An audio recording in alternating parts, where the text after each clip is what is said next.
Mon nom est Dominique. Moi, c'est Michael. On fait cette vidéo-ci aujourd'hui pour vous présenter un peu notre situation actuelle.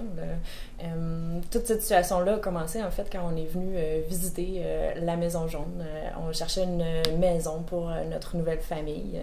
Une maison près de la rivière avec plein air et près d'une école pour notre petit garçon de 3 ans. Et puis, on a visité cette maison-ci, puis on est tombé en amour, carrément. Donc, ça fait 1 an et quelques qu'on est dans la maison. On profite, on profite de l'environnement et puis des lieux autour. Malgré tout, en déménageant dans la maison, on découvre, on a des petits indices que peut-être que la maison pourrait être malade, etc. Jusqu'au jour où, après Noël, on découvre une fissure dans une des fenêtres de notre salon. Évidemment, on commence à s'inquiéter un peu et puis, suite à ces inquiétudes-là, on découvre qu'on a des moisissures et des champignons dans la maison. Donc à ce moment-là, pour voir à quel point c'est sérieux cette problématique-là, on fait analyser l'air de la maison et là, le verdict tombe.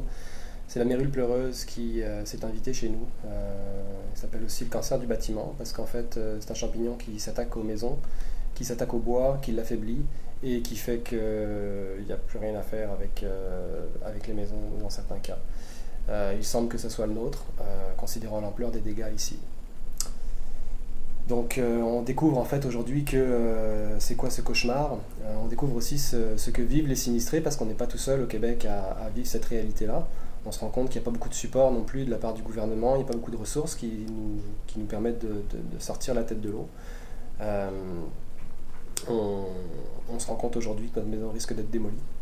On n'a pas les moyens évidemment de faire face à tout ça. Donc on essaye de solliciter de l'aide de tout le monde en fait, et surtout de faire parler de la mérule pleureuse pour que enfin les gens qui sont silencieux ont une voix et dans le fond se fassent entendre parce qu'on se rend compte que ça peut toucher à peu près n'importe qui, y compris nous. Donc aujourd'hui, ce qu'on vous demanderait, c'est votre support en allant sur notre page internet, La Maison Rue Jaune. Vous y trouverez un lien pour une pétition pour faire reconnaître le statut de sinistré de la mérule pleureuse au Québec et un lien pour notre campagne de sociofinancement pour nous aider financièrement avec tous les frais encourus par ce cauchemar. On voulait vous remercier en tout cas de votre éventuel support. Pour nous aider à sortir de ce cauchemar.